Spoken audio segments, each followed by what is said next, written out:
हरिद्वार, गंगा नदी का पवित्र तट, जहां लाखों श्रद्धालु अपनी आस्था और भक्ति के साथ आते हैं। यह कहानी एक सच्ची घटना पर आधारित है जो केदारनाथ यात्रा के दौरान हरिद्वार में घटी। यह एक 14 साल की लड़की दिव्या की कहानी है, जिसे गंगा की तेज धारा में डूबने से बचाने के लिए स्वयं भगवान शिव को प्रकट होना पड़ा। इस चमत्कार ने न केवल दिव्या का जीवन बचाया, बल्कि वहां मौजूद सभी लोगों के होश उड़ा दिए। यह घटना आस्था, चमत्कार और भक्ति की ऐसी मिसाल है जो हर श्रद्धालु के दिल भक्ति की किरण जाग जाएगी। दिव्या एक साधारण मध्यम वर्गीय परिवार की 14 साल की लड़की थी जो उत्तर प्रदेश के मेरठ शहर में रहती थी। वह बचपन से ही भगवान शिव की भक्त थी। उसकी मां राधा हर रात उसे शिव पुराण की कहानियां सुनाती थीं, जिसमें भगवान शिव की महिमा और उनके चमत्कारों का वर्णन होता था। दिव्या का सबसे बड़ा सपना था कि वह केदारनाथ धाम जाकर बाबा केदार के दर्शन करे।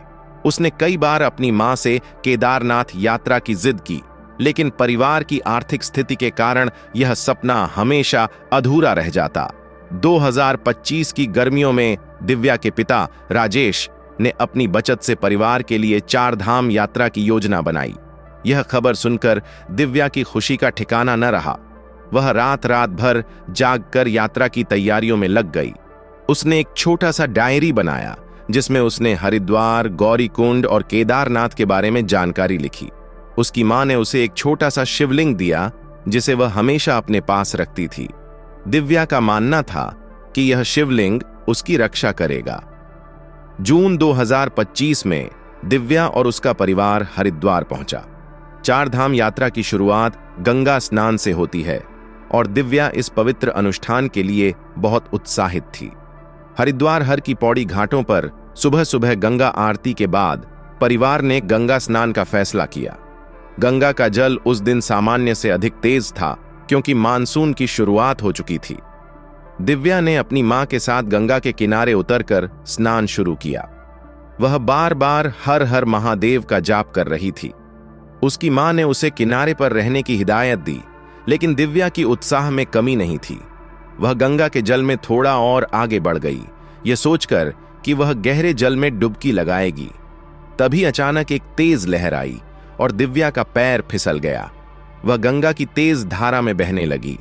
दिव्या की चीख सुनकर वहां मौजूद लोगों में हड़कंप मच गया। उसकी मां राधा चिल्लाने लगी, कोई मेरी बेटी को बचाओ। राजेश ने तुरंत गंगा में छलांग लगाने की कोशिश की, लेकिन तेज धारा के कारण वह किनारे पर ही रह गए। वहां मौजूद कुछ लोग मदद के लिए आगे आए, लेकिन गंगा की उफनती लहरें किसी को भी आगे बढ़ने नहीं दे रही थीं। दिव्या का छोटा सा शरीर तेजी से गंगा की धारा में बहता चला जा रहा था।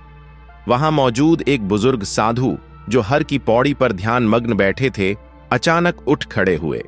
उन्होंने गंगा की ओर देखा और अपने हाथ में रखी माला को कसकर पकड़ लिया। वह जोर जोर से ओम नमः शिवाय का जाप करने लगे। लोगों ने देखा कि साधु की आंखों में एक अजीब सी चमक थी, मानो वह कुछ देख रहे हों जो सामान्य आंखों को दिखाई नहीं दे रहा था। तभी गंगा की लहरों के बीच एक चमत्कार हुआ। दिव्या, जो अब तक पानी में डूब चुकी थी, अचानक एक चट्टान पर अटक गई। यह चट्टान गंगा के बीचों बीच थी, जहां सामान्यतः कोई चट्टान नहीं थी। लोगों ने देखा कि चट्टान के पास एक तेज प्रकाश चमका और उस प्रकाश में एक आकृति दिखाई दी। यह आकृति शिवलिंग की तरह दिख रही थी। वहां मौजूद कुछ लोगों ने चिल्लाकर कहा, यह तो स्वयं महादेव हैं। दिव्या बेहोश थी, लेकिन उसका शरीर अब धारा में नहीं बह रहा था। वह शिवलिंग पर स्थिर थी, मानो कोई अदृश्य शक्ति उसे पकड़े हुए हो। साधु ने अपनी माला को गंगा में फेंक दिया और आश्चर्यजनक रूप से वह माला सीधे दिव्या के पास पहुंची। एक स्थानीय मछुआरे ने हिम्मत करके गंगा में उतरकर दिव्या को उस माला के सहारे किनारे तक खींच लिया। जब दिव्या को किनारे लाया गया, वह अभी भी बेहोश थी। उसकी मां ने उसे सीने से लगाकर रोना शुरू कर दिया। तभी साधु ने दिव्या के माथे पर गंगा जल छिड़का और ओम नमः शिवाय का जाप किया। कुछ ही पलों में दिव्या ने आंखें खोल दी। उसकी पहली बात थी, मां, मैंने भगवान शिव को देखा। उन्होंने मुझे अपनी गोद में उठाया और कहा, बेटी, अभी तुम्हारी यात्रा पूरी नहीं हुई है। यह सुनकर वहां मौजूद हर व्यक्ति स्तब्ध रह गया।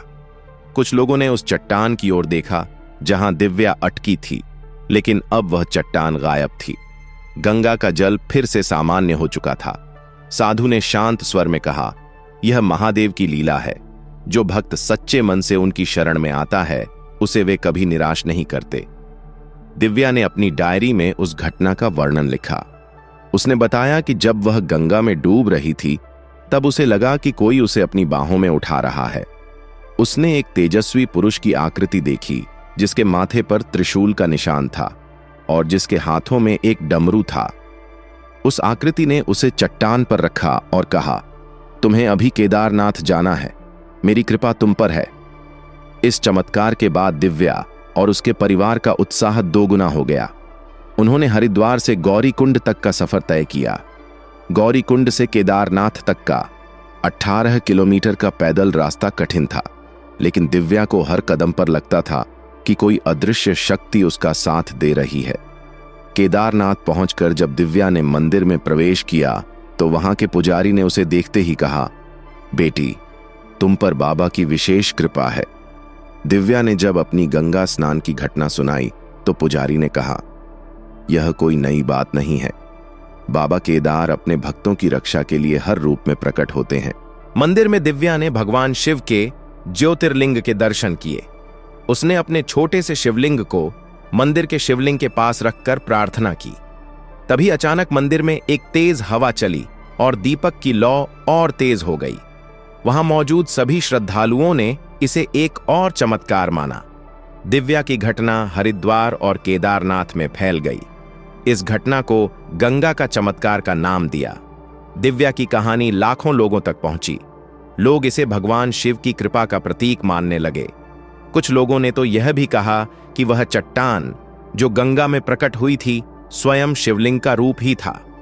दिव्या की यह कहानी केवल एक चमत्कार की कहानी नहीं है, बल्कि यह आस्था, विश्वास और भक्ति की ताकत को दर्शाती है। हरिद्वार की गंगा और केदारनाथ के ज्योतिर्लिंग ने दिव्या के जीवन को एक नया अर्थ दिया। उसने अपनी डायरी में लिखा, महादेव हर जगह हैं, वे अपने भक्तों को कभी अकेला नहीं छोड़ते। यह कहानी हमें सिखाती है कि सच्ची भक्ति और विश्वास से कोई भी संकट असंभव नहीं है। बाबा केदारनाथ का चमत्कार आज भी हर भक्त के जीवन में होता है, बस जरूरत है तो सच्चे दिल से उनकी शरण में जाने की। दोस्तों, इस कहानी को अपने दोस्तों और परिवार के साथ शेयर जरूर करें और इस वीडियो को लाइक करके चैनल को सब्सक्राइब जरूर करें। कमेंट में हर हर महादेव जरूर लिखें। जय बाबा केदारनाथ, हर हर महादेव।